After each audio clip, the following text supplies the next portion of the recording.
Move Talk, Move TV. It's your boy Cyrus Hill. We here with another classic.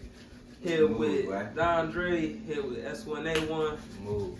Today's topic is prison industrial complex. We're gonna discuss it, our takes on it, and how it disrupts our families. Explain that a little bit more, like prison industrial complex. What you mean by that? Well, when I say prison industrial complex, it's just prisons, jail system, the laws that are set up around it.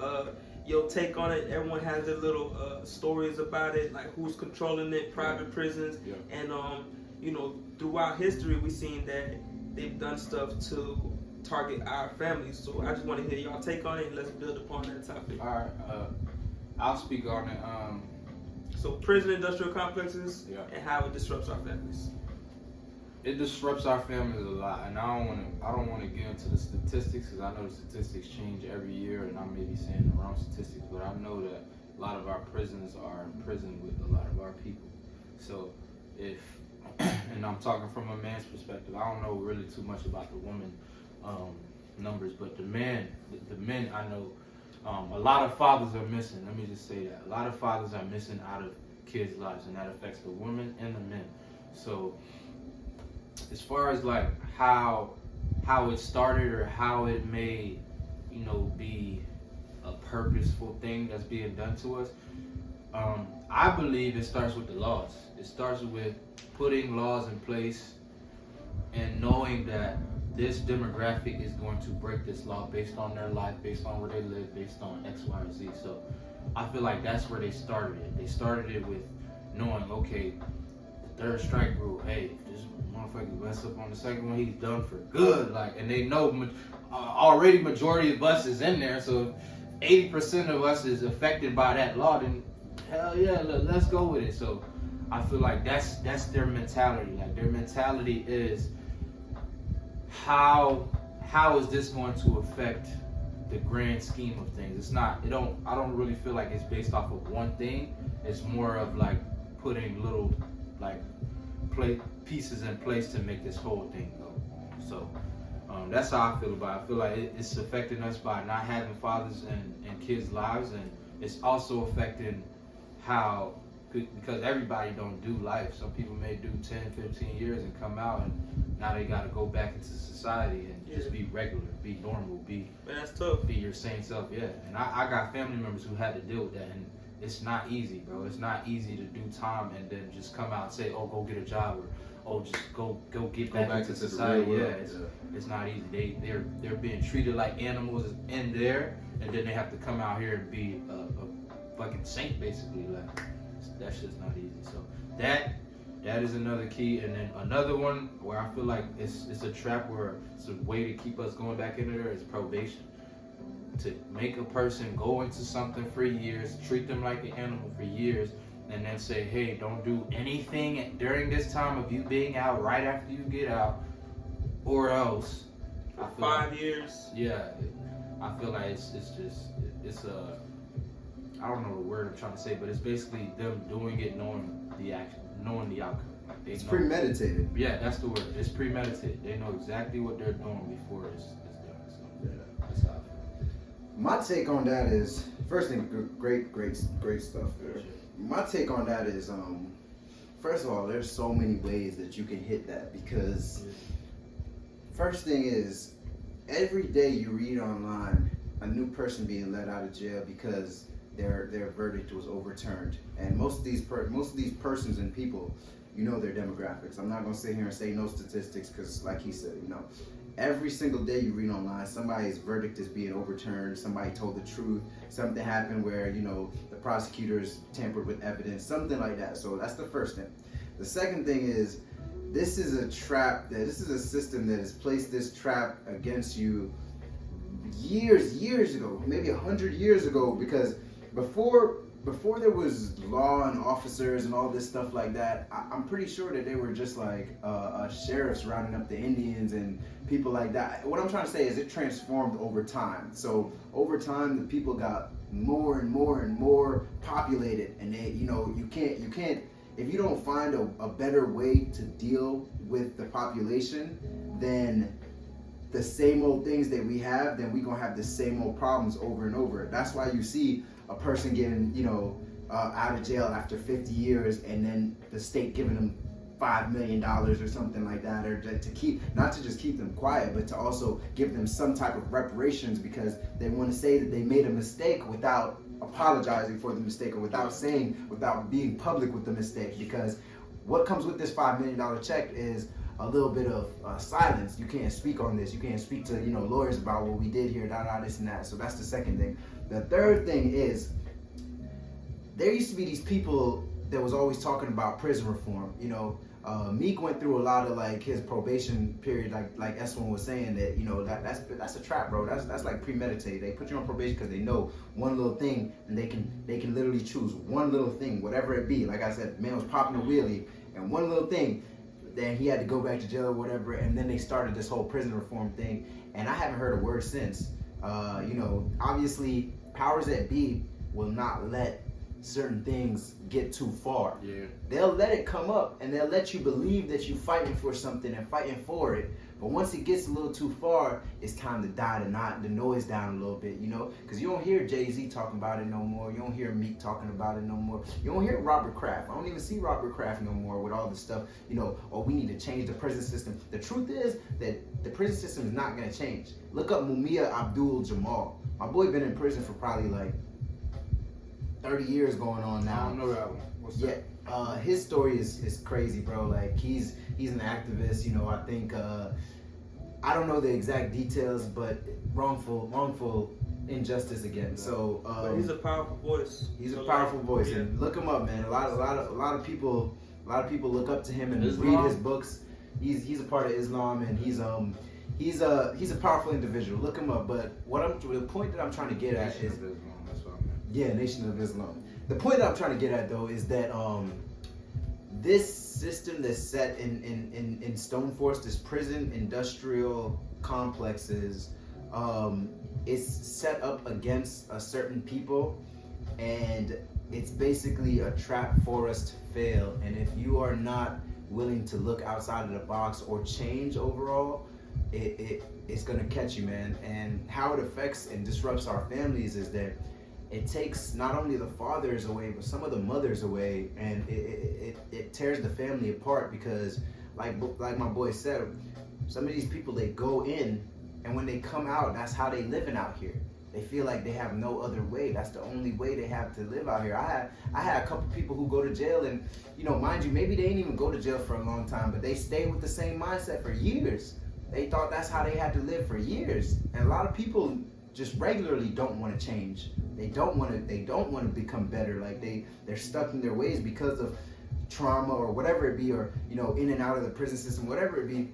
But it's sort of like a mindset that they trap us in, and then when you go back, you feel so comfortable because that's where you got comfortable at. That's where that's where your bed is. Some of these people, some people just go to jail just for a bed, just for a place to sleep, just for food. Like a lot of people's broken inside, and they feel like that's the only thing there for them because they have gone through it so much times and been in it so long. They've been in it for so long.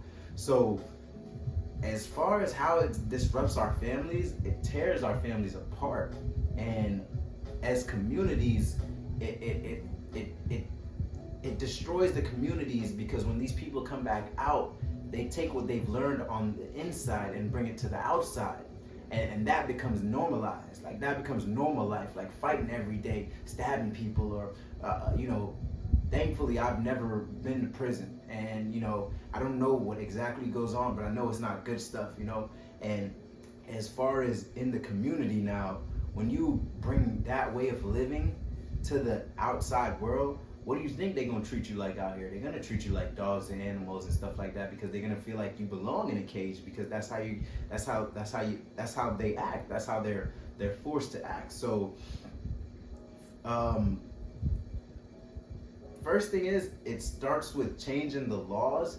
But I've already talked to my brothers over and over, and I hate to be that guy in the group, but I'm always that guy in the group, is it'll never change, man. And even when it do change, we gonna be long gone, bro. Like this shit that's set in stone, unless one of our prophets get up again and speak for us again, and don't get killed and actually come together, and there's nobody sabotaging inside the circles and stuff like that, this shit ain't never gonna change, bro. Like, and if it do change, it's gonna start with you first, because the first thing that sparks change is thought. But if you can't even think for yourself because you're stuck in a cycle of going to jail and coming out of jail and going to prison and seeing, like, it's crazy, bro. I go online and I see all this crazy stuff online, and all these people it's like jail babies having babies. And then we wonder, what is going on with our families, our communities. We torn, literally broken from the inside. Literally, when I say literally from the inside, like, they bring you to that place and literally, like, and what's even more crazy about it is they break your mind first. Because if you think how it works, like, everything starts in the mind. So they break your mind first, so they know once you disrupt a whole community's mind, it's even more, it's way harder for a community to recuperate and heal from a cut than a mental cut. Like, the mental cut that they do to us, bro, is crazy. So as far as how it disrupts the families, it tears the families apart. As far as how I feel on the prison industrial complexes, it's a broken system. There's no rehabilitation. There is only go to jail, do your time, and don't whine, and get out and act fine. But inside, you just want to do the same things over and over again that you would put in there for. You go to jail, there's no rehabilitation. There's no rehabilitation in jail. I don't believe. This ain't Sweden. This ain't Switzerland. This ain't Sweden. This ain't Switzerland, and this shit is not sweet. So, and then on top of that, like, I don't know what's the statistic, but we can all say here that there's a lot of innocent men in jail, like a lot of innocent women in jail, a lot of innocent people in jail overall. So until we find a way the punishment doesn't fit the crime. Definitely, like, we got Kyle, whatever, I don't even want to say his name, motherfucking murking people, bro, killing people, like, intentionally or whatever you want to say, and getting away with it. And then the dude whose brakes went out on his trucks, I advise all truck drivers to stop. Do not go in Colorado, bro. Just stop on the outside, drive around it if you need to. If you need the money, if you got to do what you got to do, if you believe it, if you believe in the system of what you got to do, go there. But let's protest, bro, together as a people. Like, they got this man doing 100 and something years because they have to live up to what the laws are. I understand that he killed people and things like that, and that the accident killed a lot of people. There's certain things that we can do to try to change the system, but they've torn everyone apart. The people is no longer united anymore. Like, I was watching this one video about Brother Islam. He went somewhere, I think it was, I don't know if it was China or Indonesia, and he was like, I'm from the United States, and they laughed at him. They said, ha ha ha, you mean you're from the States? And he was like, no, I'm from the United States. And they laughed again, ha ha ha, in his face, spit all in his face. And then they was like, you mean you're from the States? And he's like, why do you keep saying that? He's like, because you guys, we're not united. Also, it's a fake country. There's no United States. But anyway, that's a different subject. But we're not united as people, so we gonna fall as individuals. And that's real. So, like, we could go forever on this. There's a lot of stuff that I want to say on that, but I'm gonna cut it short because. You can speak on it. Nah, I don't want to get too deep or too, I just want everybody to touch their topics and see what it is. And my point to make here is that there calls for a lot of change in the prison system. There's no rehabilitation. You go inside, you develop a mindset that sticks with you when you leave, and that's how you think. Like, a lot of people, what is the term that is when you come out? You're institutionalized. You're institutionalized. Your mentality is institutionalized. You literally spend 3 months in jail, and you come out living another 5 years the same way that you everything that you learned in there. You come out of jail cooking. What's the shit that they cook in jail? And the hot Cheetos and goulash. Boy, if you don't go to Chipotle, come on, bro. And all I'm saying is expand, bro. There's nothing wrong with growth. There's nothing wrong with change, man. Like, but again, I can't blame it on all my people because it's really not even your fault. It's your responsibility to take the take the responsibility and be like, okay, I'm gonna take my destiny in my hold and grasp it, but it ain't even your fault for what you being taught, because, man. But anyway, stop eating that fucking goulash shit. Stop being institutionalized mentally. Bob Marley told us, bro. You gotta free your mind, literally. There's mental chains on your mind first. Everything starts with the mind first. Anywhere you go, even the military, why do you think they make you go through all these fucking mind games? Because they know the mind is the most powerful, and then comes the body. You break the mind's chains, and then you will forever be free. That's why there's niggas in jail right now that the jail can't even break them. Some of these, you think that these brothers is joining the Islam and becoming Muslim in jail and stuff like that because they being taught certain things that they never, ever, ever, ever would have dreamed of. They more free in jail than they ever were on these streets. Yes. And it's crazy, bro. So as far as that, tearing up our families, institutionalizing our minds, and killing us as a people, as a community. So, you know, until we come together and do something, it's gonna all stay the same. So I'm stuck on that, and I'm sorry, I'm that guy, but there is no change for us. There is no hope until people realize it. So that's my mood talk. I just say a little something. There's 4,500 prisons in the United States. That's 4 times more than there are in Russia. We make up 5% of the world's population, but we make up 25% of the incarcerated population. For any federal crime that we suffer as melanated men, our white counterparts suffer 20% less time for the same crime. When I was younger, I used to think, if you don't want to do the time, then don't do the crime. It was only until I became older that I realized that we're being targeted, and it is certain laws that are literally shaped for our people, and it's certain policemen or servicemen who are not looking for anyone else but our people to fulfill jobs that they're looking for workers.